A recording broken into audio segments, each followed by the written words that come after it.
은혜가 풍성하신 주님 감사합니다. 우리 선교사님 여러 지역에 있는데 이렇게 비대면이지만 서로 대화하고 또 반가운 얼굴을 만나보고 또한 이 시간에 회무와 또한 배움의 지금까지의 경험을 서로 나눌 수 있는 시간 주신 것을 감사드립니다. 주님 이 시간 함께 하시고 성령님께서 우리에게 지혜와 명철을 허락해 주셔서 이해하고 또 우리의 사역지에 잘 유용하게 사용할 수 있도록 인도해 주시고 또한 우리가 직면하는 여러 문제들을 믿음 가운데 태국교단과 협력하여 주의 사역 잘 감당할 수 있도록 역사해 주시옵소서. 예수님의 이름으로 기도드립니다. 아멘. 여러분 반갑습니다. 오늘 제목은 CCT 역사와 PCK 역할, 여러 선교학적인 면에서 한번 조명을 해보려고 합니다.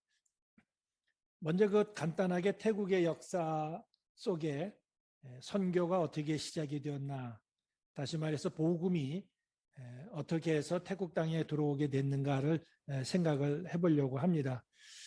먼저 보면은 처음에 1828년도에 런던 미셔너리 소사이어티에서 시작을 했어요. 이렇게 해서 그 이후에 4개의 선교부 또 교단, 선교단체가 들어와서 태국의 선교 역사를 시작하게 되었습니다. 저희는 이제 이 5개의 그룹 중에 특별히 미국 장로교회 선교부의 그 사역과 그들이 어떻게 사역을 감당했는가 하는 것을 생각하면서 또 우리하고도 비교해 보도록 그렇게 하겠습니다. 여기 보면은 그 두 번째 American Board of Commissioner for Foreign Missions라고 되어 있는데 이것이 이제 런던 다음으로 이제 선교사가 파송이 되어서 오게 되었습니다. 그리고 침례교회가 들어와서 주로 중국 사람들을 선교를 시작을 했고 또 그렇게 해서 마이트리짓 교회가 형성하게 되어집니다. 그 다음에 장로교, 그 다음에 아메리칸 미셔너리 어소시에이션 이렇게 계속적으로 선교단체들이 들어오게 되었습니다. 먼저 우리 미국 장로교회 선교단체 또는 교단을 통해서 한번 생각을 해보려고 합니다. 처음에 선교가 시작해서 선교사들이 들어왔다가 또 적응을 못해서 돌아가기도 하고 했지만 본격적으로 선교가 시작이 된 것은 1868년도에 본격적으로 시작이 되어졌고요. 뱅콕 중심으로는 사이암 미션, 또 이렇게 미션 사이암 되어 있지만 사이암 미션이라고 얘기할 수도 있겠습니다. 그래서 방콕 중심으로 해서 그 다음에 북쪽 지역에는 미션 라오스 또는 라오스 미션 이렇게 해서 2개의 그 선교부가 만들어지게 되어집니다. 그렇게 해서 이 2 선교부가 계속적으로 사이암 선교부는 남쪽으로 내려가고 그 다음에 라오스 미션 선교부는 이제 북쪽 지역 일대와 중국의 연안 지방까지 그래서 치앙룽인데 거기까지 이제 복음을 증거하게 되어집니다. 다시 말해서 그 미국 장로교 선교부는 열정적으로 선교를 시작했고요.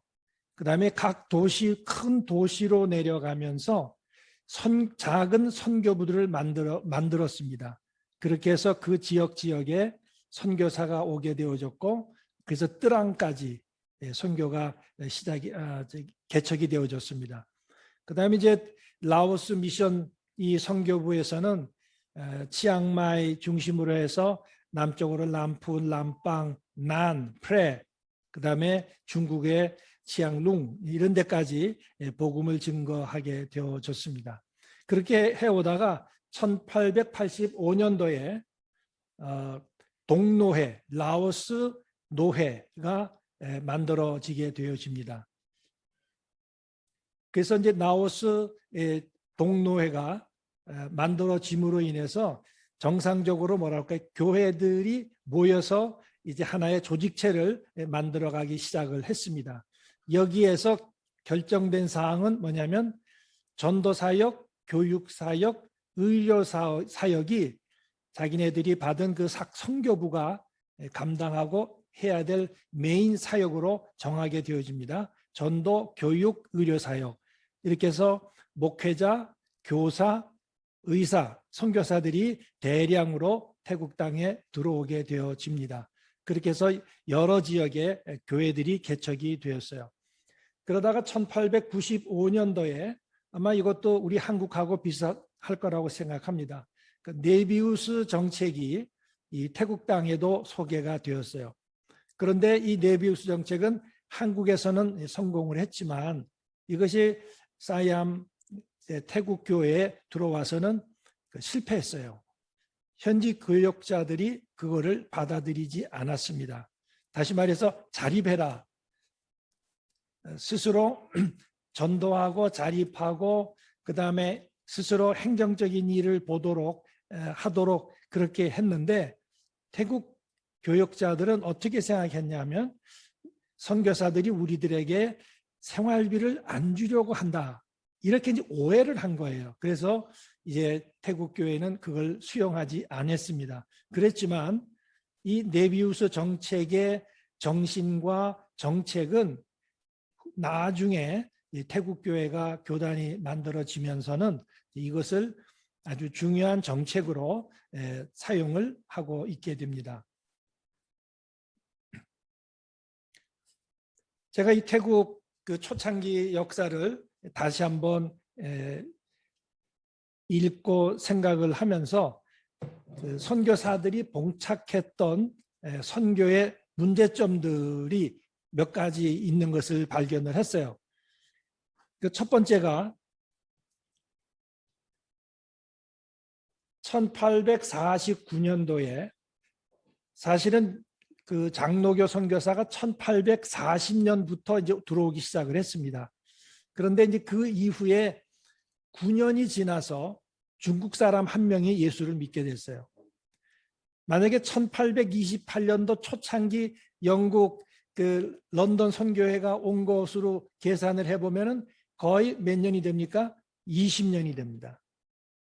장로교가 들어와서 9년, 초창기 선교사로부터 보면은 20년이 걸려서 중국 교인 한 명을 이제 그리스도 안으로 인도하게 된 것을 볼 수 있고, 그 다음에 1860년이 되어서 태국 사람이 예수를 믿게 되었어요. 그러니까 거의 장로교 그 선교사가 들어와서 거의 20년 만에 태국 사람 한 사람이 예수를 믿은 거예요. 이런 거 보면은 그 전도의 열매는 굉장히 느리고 시간이 걸리고 많은 희생과 헌신이 있어서 열매를 맺게 되어진다. 아마 여러 선교사님들 각지에서 선교 사역을 하는데 눈에 보이는 열매가 없고 예수 믿는 사람도 없는 것 같고 힘들잖아요. 그렇지만 우리 선배 선교사들 한번 생각해 봐요. 지금부터 최소한도 150년, 160년 그 전에 선교사들이 들어와서 복음 증거할 때 우리보다 더 척박한 가운데 복음을 시작을 해서 20년, 30년 걸려서 한 영혼 한 영혼 주님 앞으로 인도한 것을 생각해 보면 우리는 좋은 환경 속이지만 그래도 전도의 열매는 더디고 느릴 수가 있다. 여기에 필요한 거는 우리가 좀 더 참고 인내하고 기도하고 헌신하고 그렇게 해서 시간을 요하는 거기 때문에 우리 선교사님들 잘 참으시고 사역할 수 있기를 바랍니다.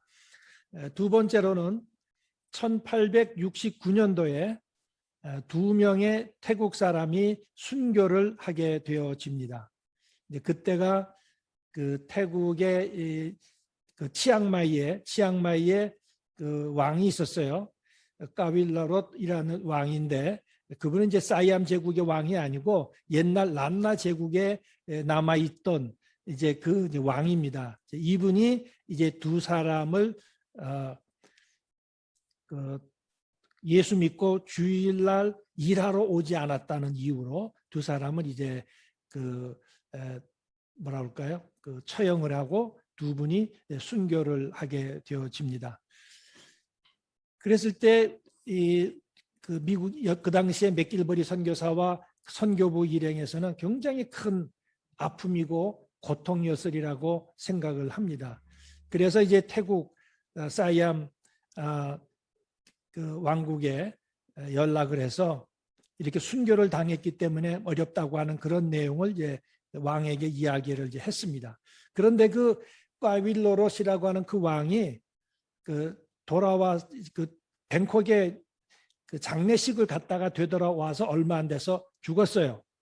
그러니까는 우리가 속된 말이 아니지. 우리가 이렇게 일반적인 말로 결국 핍박하던 그 왕은 얼마 안 가서 이제 돌아가셨다는 걸 볼 수가 있어요.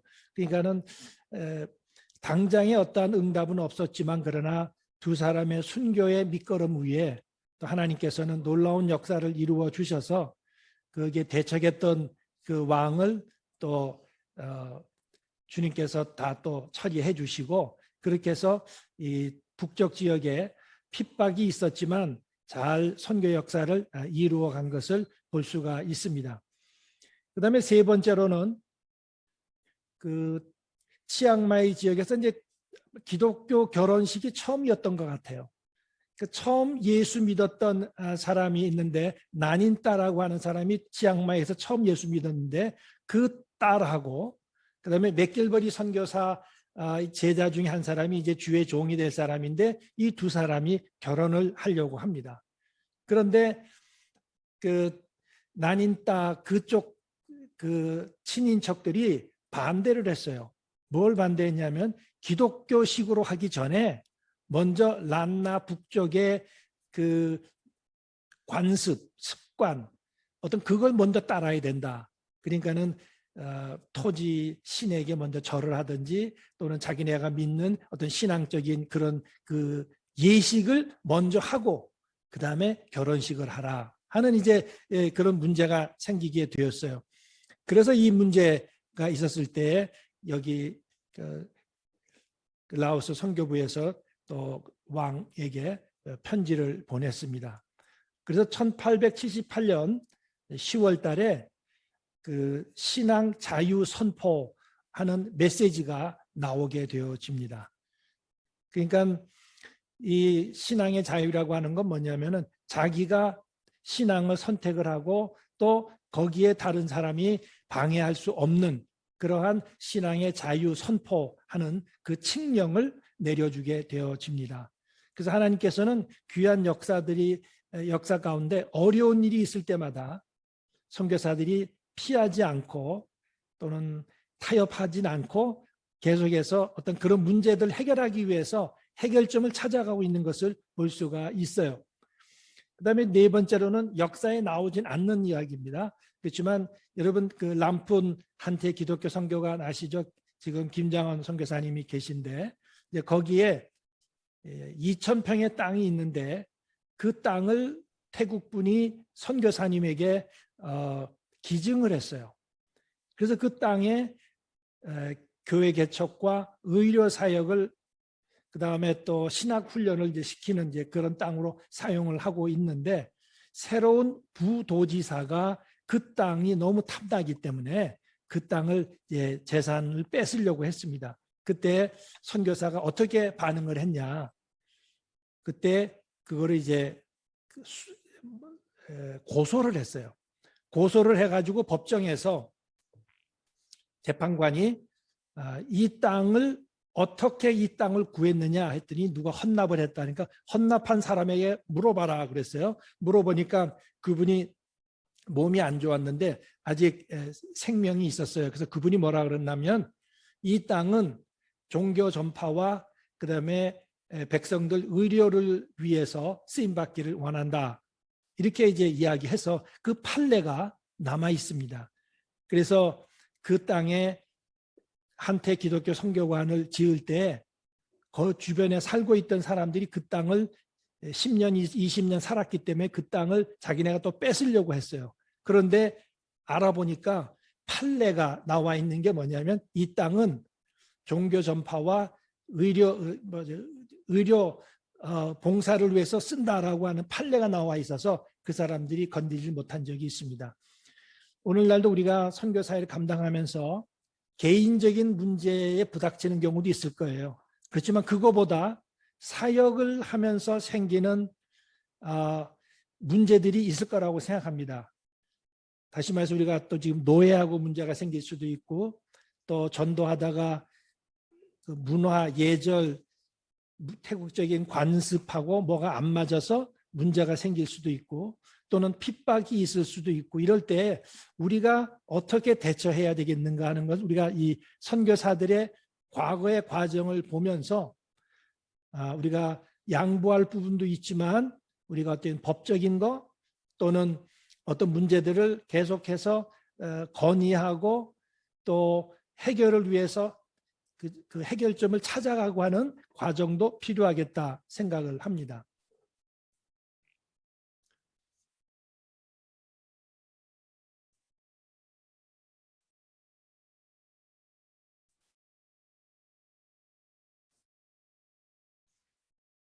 그 다음에 그 CCT가 만들어진 게 나와야 되는데.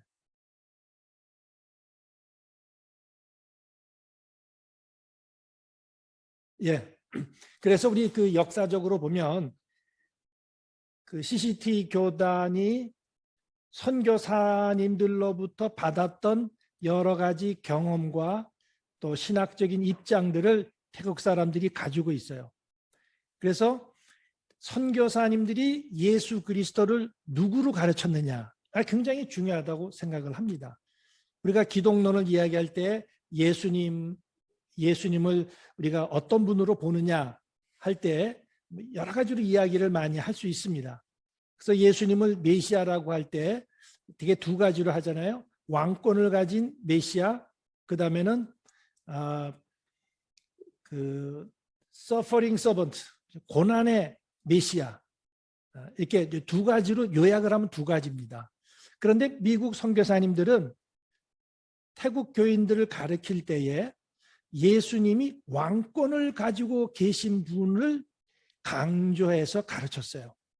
그렇기 때문에 태국 교인들의 그 마음, 믿음의 근본 바탕에는 자기네가 섬기는 왕이 있고 예수님도 우리와 같은 왕적인 존재다 해서 이제 그 왕의 명령에 순종해가고 하는 부분들은 좋지만 반면에 섬기고 헌신하고 내 것을 드리고 또 내가 어떤 면에서 양보해야 될 건 양보하고 하는 이런 섬김, 봉사, 희생적인 면에서는 약하다고 하는 거예요. 그리고 내가 가지고 있는 어떤 계급 또는 계층, 태국말로 하면 타나 그러죠. 타나. 자기가 누리고 있는 어떤 그 계층의 그걸 누리려고 합니다. 그래서 내가 의사다 그러면 교회 와서 봉사하는 거 잘 안 해요. 빗자루를 들고 쓸고 이런 거 하냐? 안 합니다. 또 내가 교사다. 교사로서 교회에 오면은 봉사하고 섬기고 하질 않습니다. 그렇기 때문에 왕권적인 예수 그리스도를 강조하다 보니까 이런 섬김, 봉사, 희생적인 면에서 약하다고 하는 것을 생각을 했어요.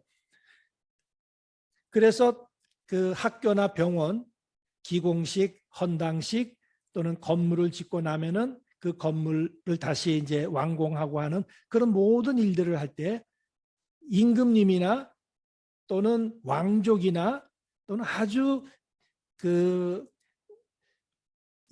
뭐라 그럴까 그 유명한 그런 분들을 초청을 하고 그분들이 커팅하고 그분들이 그 예식의 주인이 되도록 하는 것을 볼 수가 있어요. 그다음에 학교 이름을 짓고 병원 이름을 짓고 할 때도 보면 왕족의 이름들을 사용을 해서 짓는 경우가 참 많습니다. 그러니까 이제 그 예전에 선교사들이 가르쳤던 어떤 그 신앙적인 유래가 이제 태국에게 좋은 영향력을 미치는 것이 있었지만 한편으로는 희생과 봉사에는 약했다는 거예요. 그래서 우리 선교사님들이 예수 그리스도를 가르치고 또 교회를 개척하고 세워나갈 때에 전반적인 예수 그리스도의 삶을 다 가르칠 수 있어야 되겠다라고 생각을 합니다. 그다음에 신학적인 면에서 보면 처음 첫 번 페이지에서 여러분에게 보여드렸듯이 이 태국의 복음 전파는 주로 처음에 시작은 침례교예요. 그 다음엔 또 장로교예요. 그 다음엔 여러 그 교단들, 선교단체들이 들어와서 사역을 하기 시작을 했습니다. 그러다 보니까 태국에는 자기네 어떤 교단적인 신앙을 가지고 있지를 않아요. 특별히 우리 CCT에서 보면 CCT는 80%가 장로교입니다. 그렇다면 장로교적인 어떤 신학적인 입장이 있어야 되지만 그것이 없어요. 그러니까 복합적이고 다양한 교단적인 배경, 교회적인 배경이 다 들어와져서 있는 데가 CCT라고 하는 거죠. 그렇지만 CCT 안에는 각 노회별로 또는 부족별로 그들의 자치권을 주고 또 그들의 어떤 그 신학적인 입장을 태국 CCT 법에 저촉되지 않는 한에는 그것을 계속 자유권을 가지고 할 수 있도록 이렇게 해놨다고 하는 겁니다.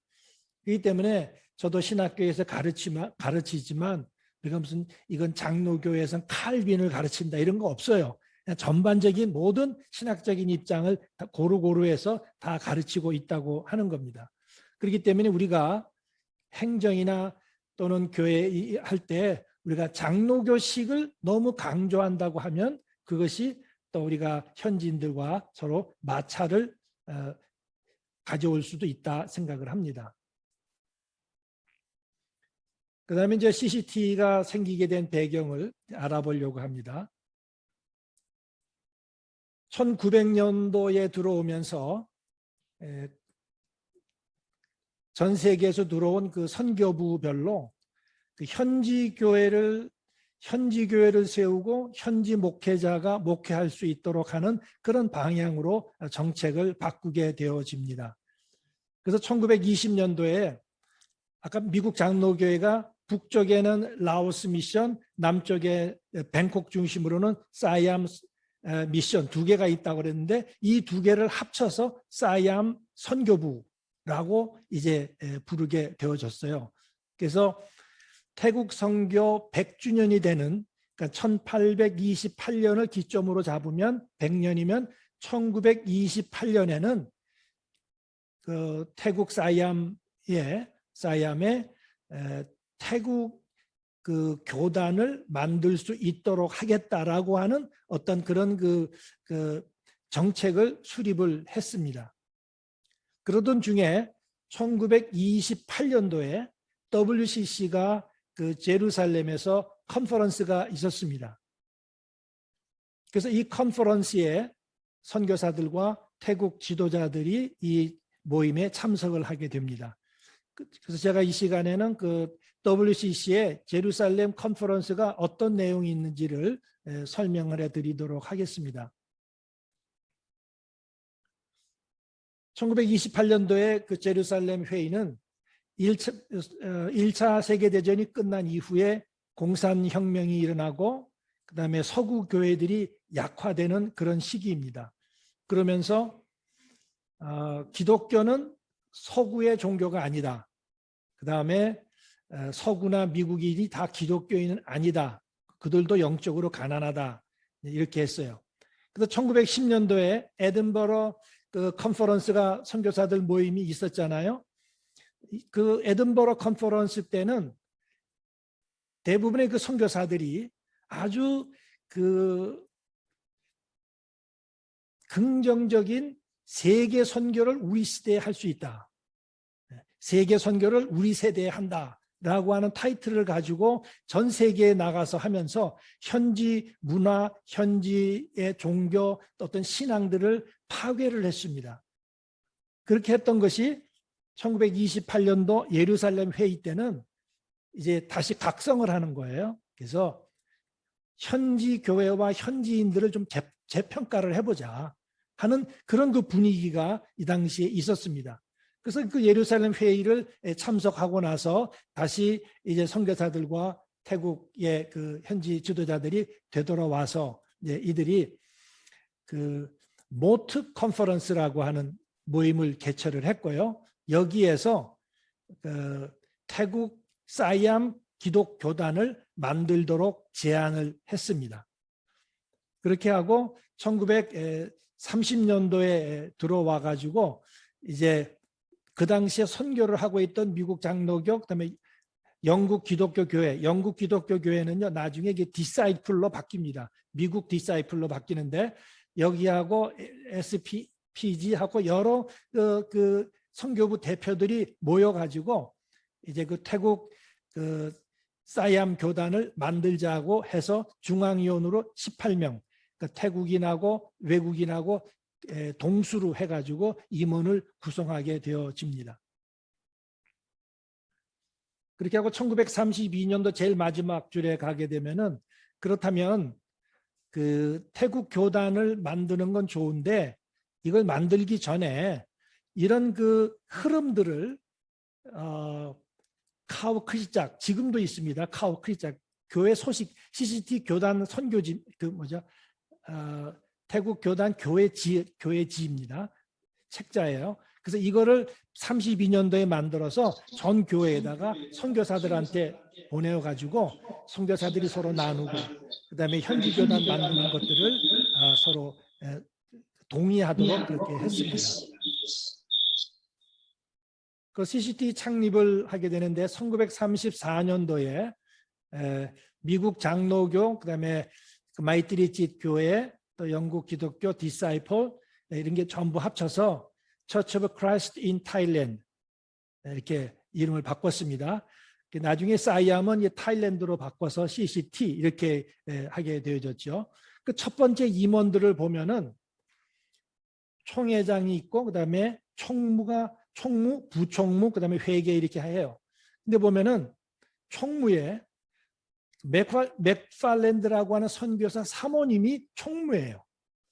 이거 보면은 그 당시에 그 태국 현지인들과 또 선교사가 서로 협력해서 총회를 만들었다 하는 걸 알 수가 있겠고 그다음에 7개의 노회로 구성이 되어집니다. 그다음에 1964년도에는 맥길버리 신학교에서 선교사 1964년도부터 나중에 한 10년간에 걸쳐서 3명의 선교사를 말레이시아 사라왁에 파송을 합니다. 이건 총회랑은 관계없고 신학교에서 파송을 한 겁니다. 그러니까 선교사들의 영향을 받아가지고 신학교에서 먼저 그 선교사를 이제 말레이시아에다가 보내고 그래서 아짬 분납 부아옌이 첫 번째 선교사로 신학교 학생으로 졸업하고서 가게 된 것을 볼 수가 있습니다. 이렇게 총회가 만들어진 이후에 2차 세계대전이 일어나게 되어집니다. 2차 세계대전이 일어나게 되면서 태국 정부가 민족주의적인 사상을 많이 갖게 되어지고 그리고 일본군이 태국에 들어오게 되어집니다. 그래서 이 민족주의적인 그 정치 지도자들, 그다음에 친일 정책을 쓰는 또 수상과 당뇨들 이런 분들이 합쳐가지고 이제 그 교회 선교사들이 지금까지 운영하던 학교, 병원들을 문 닫게 하고 또 교회도 문 닫게 하고 핍박을 하고 재산을 국유화하게 되어집니다. 그러니까 이런 핍박이 오게 되어지니까 이제 선교사들은 다 이제 자기 나라로 귀국하게 되어집니다. 이런 그 기간이 있는 동안에 현지 총회가 이제 교회와 또 병원과 또 학교들을 운영을 해야 돼요. 하다 보니까 어려움이 많았겠죠. 선교사들이 다 떠나고 난 다음이니까. 그러면서 이제 이 태국 교인들 지도자들의 마음속에는 우리도 할 수 있다. 선교사가 없어도 할 수 있다라고 생각을 했지만 전쟁 끝나고 나서 보니까 무슨 문제가 있냐면 재산을 관리하고 수리하고 하는 데 돈이 많이 들어요. 그러다 보니까 우리만으로는 안 되겠다 재정적인 면에서. 그래서 우리가 할 수 있지만 또 선교사들과 더불어 협력해서 사역을 해야 되겠다라고 하는 생각을 갖게 되었습니다. 그래서 이제 CCT하고 선교부 간에 이제 어떤 관계가 이루어지는가를 살펴보도록 하겠습니다.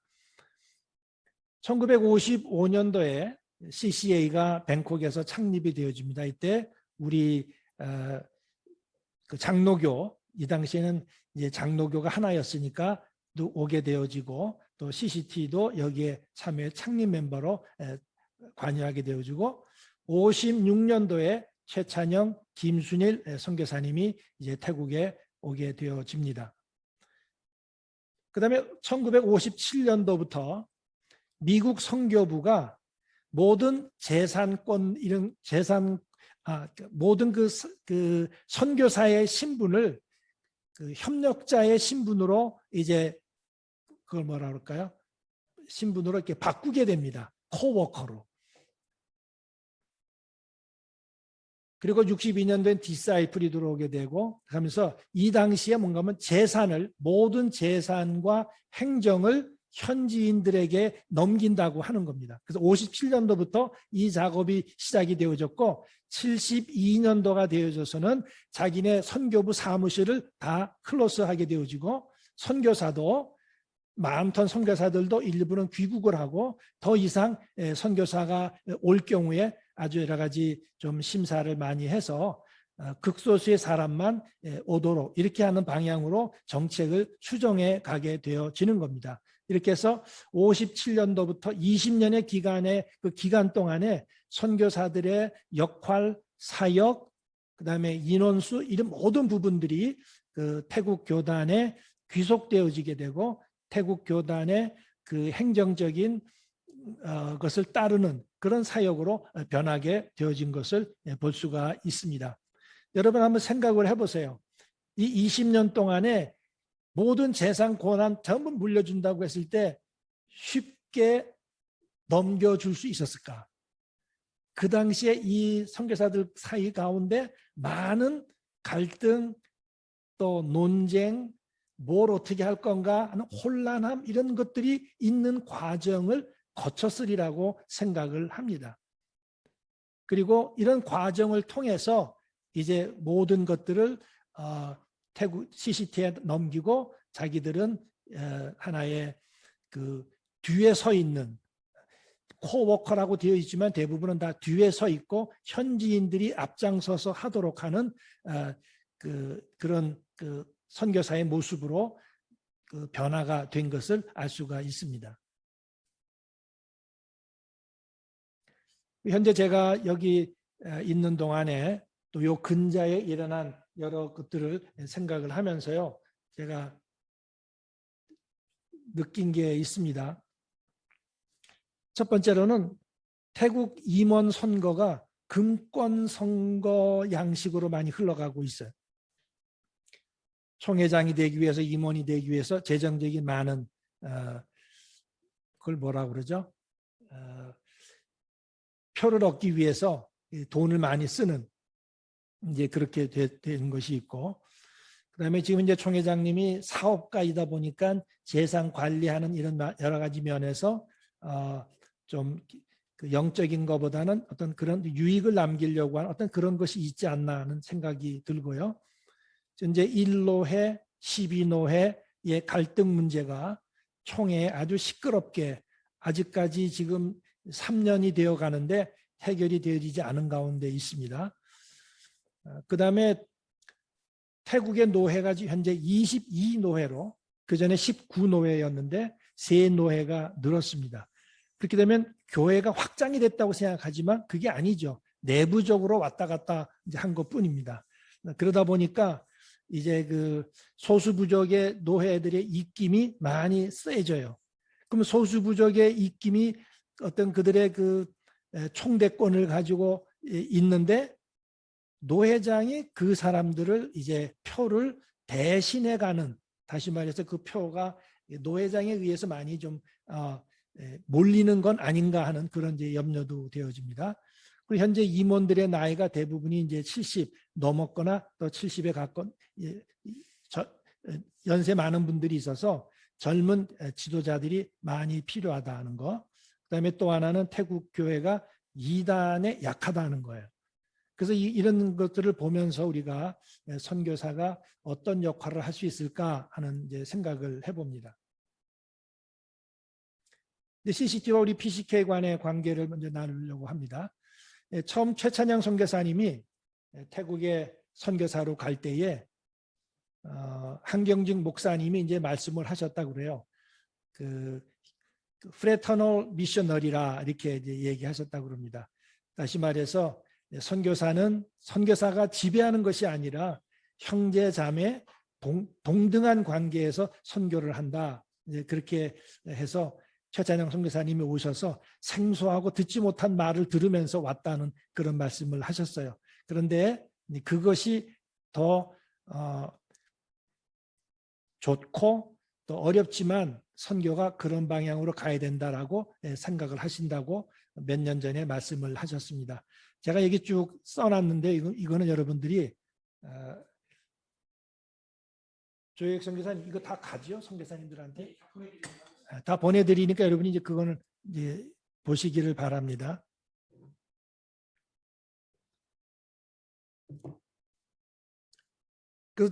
그래서 제가 처음에 온 거는 86년도에 CCT, PCK가 치앙마이에서 처음으로 양교단 협정을 맺고 그리고 87년에 제가 오게 되어집니다. 그렇게 해서 그 1차 선교 협의가 이루어졌고요. 그 다음에 그 1996년도에 제2차 죄송합니다. 1996년도에 첫 번 양교단 선교 협의회가 열리게 되었습니다.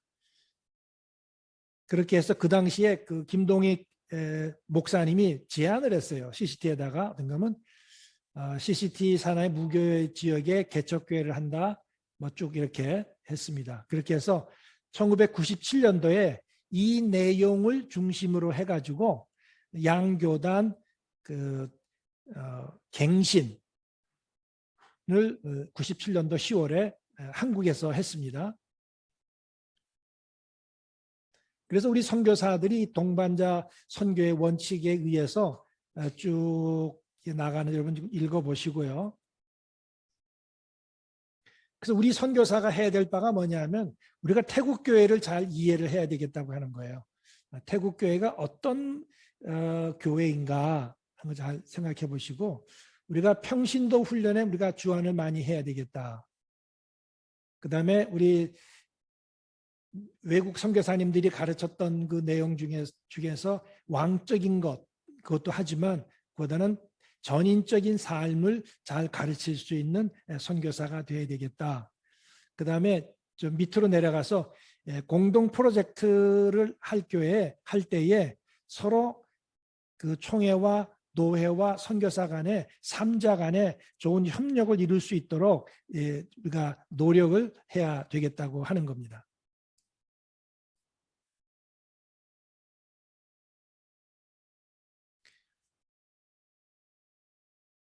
현재 지금 그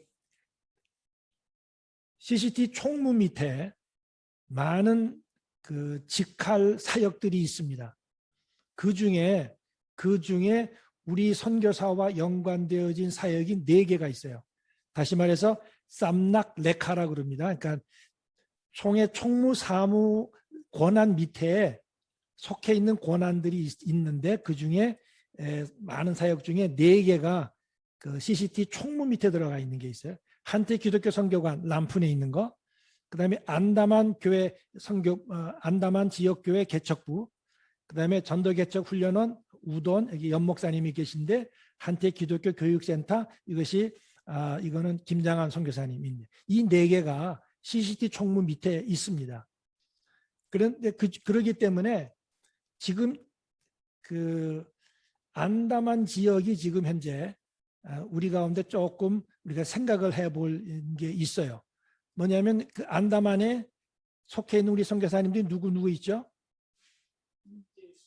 임재숙 선교사, 이호연 선교사, 김경수 선교사, 김현준 선교사. 예. 이렇게 4명 또 푸켓까지 주면 이제 5명이 되어지거든요. 그런데 이것이 현재 우리 이 지역을 피식계의 사역지로 총회가 인정을 해주고 있는데 개 선교사만 사역을 하고 있고 노회와 총회와의 관계에서 협력이 좀 약한 가운데 있지 않나 생각을 합니다. 그래서 이 부분이 우리 안에 숙제로 남아 있습니다.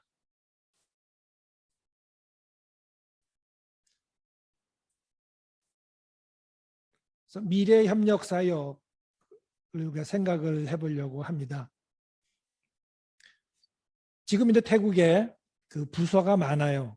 특별히 전도부, 목회자부, 또 신학교가 있는데 여기에서 우리 선교사님들이 와서 도와줄 수 있고 협력할 수 있기를 원하고 있어요. 특히 전도부 같은 데는 그 전도 훈련을 하는데 여기에 우리 선교사님들이 강사로 오시면 좋겠다 그러고 그다음에 목회자부 요 다음 페이지에 나오기 때문에 생략을 그 다음에 하고 그다음에 신학교에서도 우리 선교사님들이 와서 가르쳐 주기를 원하고 있습니다.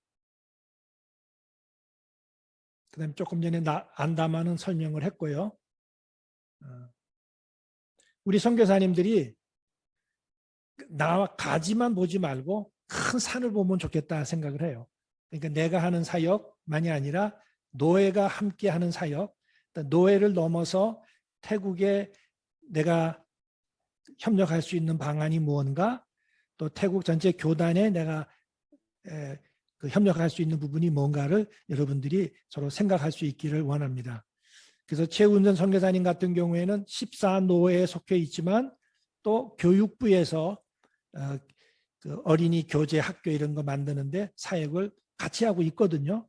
그러니까 여러분들도 여러분이 하고 있는 사역만이 아니라 여러분의 달란트들을 또 재능을 사용을 해서 여러 부서들과 동역을 할 수 있기를 바랍니다.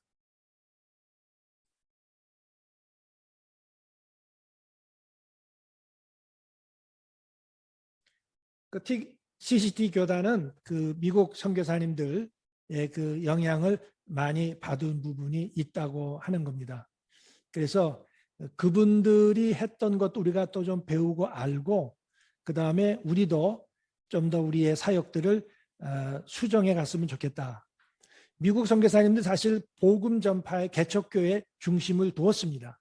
그런데 이것이 CCT로 넘어가면서부터 교회보다는 교육과 의료 사역이 더 커졌다고 볼 수가 있어요. 그러다 보니까 교회가 이런 기관 아래에 있는 것 같고 총회의 구조적인 면에서도 보면은 교회의 역할은 작아지게 되고 교육이나 의료가 더 커져 있는 이런 상태 가운데 있는 것을 보면서 우리도 교회 개척을 해나갈 때 이 세 파트를 또는 복음 전파와 교육 사역들을 잘 밸런스를 맞추면서 우선권을 복음 전파와 개척에 둬야 되겠다라고 생각을 합니다. 그다음에 여러분들은 각자가 나는 어떤 교회를 세울 것인가를 여러분 생각을 하시기를 바랍니다. 그다음에 선교사는 내가 속해 있는 그 기관 노회 거기에서 자신의 아이덴티티를 분명히 할 수 있기를 원합니다. 그리고 말씀 중심의 교회로 세워가기를 바랍니다. 시간이 거의 다 된 것 같아요. 그래서 빨리 가야 되는데. 끝으로요. 그 목회자 부서에서 협력을 요청을 이제 해온 게 있습니다. 뭐냐면 그 목회자부가 지금까지 크롱깐 째까우하고 크롱깐 송판하, 그러니까 목회자 지원하는 거 79년도 플랜, 그다음 2005년도 플랜 전체를 2023년도까지 다 끊습니다. 다시 말해서 목회자부에서 생활비 대주는 걸 다 끊어요. 그리고 자립을 하게 하고 그 다음에 새로운 사역을 하려고 합니다. 여기에 우리 선교사들이 같이 협력을 해줬으면 좋겠다라고 요청을 하고 있어요. 그래서 거기 4번에 보면 은퇴 선교사들을 위해서 또는 그 연령별로 이런 그 목회자들을 교육하고 훈련할 수 있는 그런 선교사가 필요하다고 합니다. 왜냐하면 그 목회자 부서에서는 우리 선교사들이 여러 가지 전문적인 그 달란트를 가지고 있고 또 그런 강사들을 초청할 수 있고 또 이런 일들을 코디네이트 해줄 수 있기 때문에 우리가 노회에 속해 있는 선교사이긴 하지만 또 하려 해서 시간을 내서 목회자 부서와 또 협력할 수 있기를 바랍니다. 제 강의는 여기까지 하고요. 여러분들 혹시